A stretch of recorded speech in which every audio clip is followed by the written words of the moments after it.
My name is Becky, and thank you so much for joining me today. So, over the next 5 weeks, we're going to be able to learn so many cool things, and this is going to be a starting off point. I want to teach you guys some little things so that you can go out and create all these awesome contraptions yourselves. You guys get to be the engineers, the creators, the designers. So, today, we're going to build our foundation that we're going to use for the rest of our time together, and that's going to be starting off with our 6 simple machines. Now, these are probably something that you've had interactions with for a long time. Start with our incline plane. All of you have probably ridden your bike or maybe a skateboard down a driveway, or maybe you built a marble ramp and had all sorts of cool things there. With our wedge, you probably all have used a doorstop to hold a door open before, or maybe you've gone out and split some wood with an axe, same sort of thing. It's using that angle to drive apart 2 different things.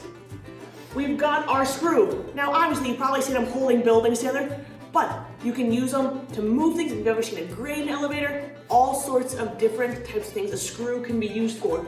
It's pretty much a tiny inclined plane wrapped all the way up. Now a lever. Probably most of you have been to a playground, and if so, you very likely have seen a teeter-totter. And that is a classic example of a lever. You put a weight on one end, and it causes the other end to go up, and vice versa. Wheel and axle. If you've come to camp, you probably took a car or a plane or a bus or maybe even a bicycle to get here. And all of those things need wheels. You got something round, you got something through the middle so it can spin. It's a great starting point because it lets things move so much easier over surfaces. And our last one is a pulley. Now a pulley lets you pick up things that are heavier than you maybe would have been able to. You use a thing called mechanical advantage, and pretty much that just means for the amount of force you pull on something, it multiplies it. It is super easy to build a version of any of these at home with stuff you probably just got laying around. An inclined plane, probably a lot of you have like wooden building blocks or something at home. Those are super easy. If you even have popsicle sticks, build them up with something underneath them. Maybe you have some Legos you can use it to make a plane on top of. Maybe you just have some plastic cups. You tape them together, you got your inclined plane right there. Super easy. A wedge, so many different possibilities. If you think about it, the tip of a colored pencil, already a wedge. You probably use them to pop the lid off of something anyways. You've had experience with that right there. Screws, it's all about having an inclined plane wrapped around something else. So you could even make it, take a pipe cleaner and a colored pencil, wrap it around. Right there, you have a really rudimentary screw with whatever you want to work with next. Lever, super simple. All you need is something to bounce in the middle. And this point is called a fulcrum, and that's your center point of your lever. So maybe we've got an old spool, put that down. We got a plastic spoon right there, basic sort of a lever. So that spool in the middle would be your fulcrum, and then you got your lever arm over here.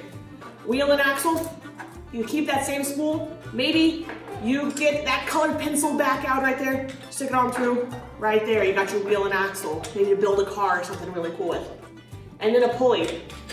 Once again, all you need is something round, easy to slide over.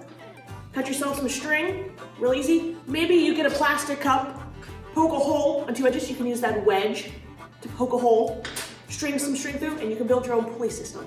All of these are really simple. So you can build all these ideas and combine them with only household stuff you have at home. So today, for our first project we're gonna make is a pinwheel. Now probably a lot of you have had one, you played with it before. I know we always had them at my grandparents' house, we'd stick them down the driveway on a windy day. But if you think about it, a pinwheel is really just 2 of our simple machines combined. First of all, you got your wheel and axle because it spins around that center point.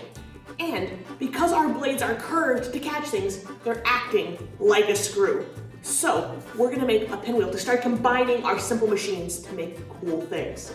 So really simple supplies you need for this. First of all, you need a sheet of paper. You're gonna want some scissors, and then we're gonna need something in the middle of our pinwheel to hold it together. So that could be something as simple as a paper clip, but what works really well if you have it is a paper fastener like a brad like this, where it has the back end that can split apart and is thicker in the front. So what our first steps are gonna be is we need a square of paper, but unfortunately most of our paper is gonna be rectangular. but there's a super easy way to make this a square. Is to simply fold one corner, and you want to make that short edge match up along one of our long edges. Now, all we have to do is cut along this line right here, and that will give us our square of paper. Now, if we open this up, there we've got our perfect square of paper, and we actually have a head start because our first steps for making our pinwheel is we need to make 2 diagonal lines by folding our paper. So we've already folded it one way. So once it's open, we're gonna take and we're gonna fold it so we have a line going the opposite direction as well. So right there, you've got the start of our pinwheel. Now the next thing we're gonna do is we're gonna mark a dot about 2/3 of the way from the corner towards the center on each. Now an easy way to make sure that they're all the same distance or equidistant from our center point is we can use this scrap piece of paper as a ruler. So we're gonna grab one of our colored pencils. I'm gonna kind of figure out what I wanna make my distance. So right there looks pretty good to me. And what I'm gonna do is I'm gonna grab this piece of paper, line it up in the center, and make a little dash for how far. I'm gonna put an X over here because I know that's the part I don't wanna measure. So then I just can rotate this around, line it up, and I can make my dash the exact same distance on all my lines. So now, right there, we've got a dot measured on all of our lines coming up from the center. Now we're gonna go ahead and grab our scissors again, and we're gonna cut from our outside corner into those dots on the center line.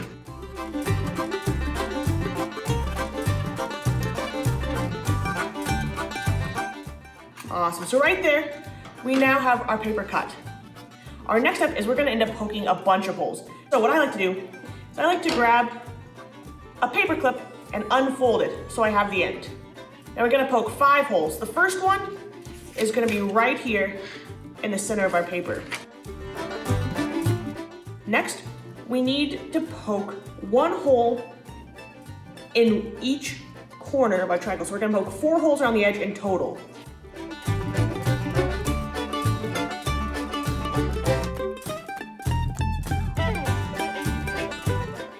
Just like that.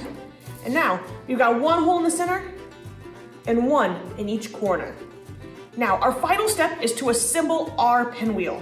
So, you're gonna grab whatever you're putting through the center, whether that's a paper clip or a brad like I have here, and we're gonna start by poking it through from the back side towards the center of our triangles.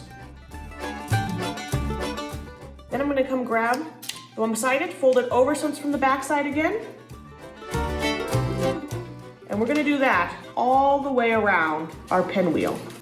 And then the very last thing, once we have all 4 corners, we're gonna line up and we're gonna poke that brad through that center hole. And we're gonna flip it over and we're just gonna pull that. And right there, we have our pinwheel. So there we have it. We have our pinwheel, which combines our simple machines of our wheel and axle and our screw. So if you wanna attach it to a stick so you can maybe display it on your yard, you could even just get like a plastic straw, make a little slit, and run that brad to the top of it. You could get a piece of string, tie it around the back, tie it to a stick, all sorts of options. But your fun with your pinwheel doesn't have to stop here. What if, instead of making it out of paper, you got an old plastic folder or binder divider from school, use that so you made a waterproof pinwheel. Just like it captures air and it'll spin, it can also capture water if it's waterproof. You could use that to make something like a water-powered car. All sorts of cool options. So this is just a taste of what we're gonna get to explore together over the next 5 weeks. We've got our 6 simple machines to start off with, and from here we're gonna be able to create all sorts of awesome machines. So until next week, I hope you guys get out there, create some of your own wonderful creations. I'd love to see down in the comments below some of the things you guys managed to create. Have an awesome week and we'll see you next time.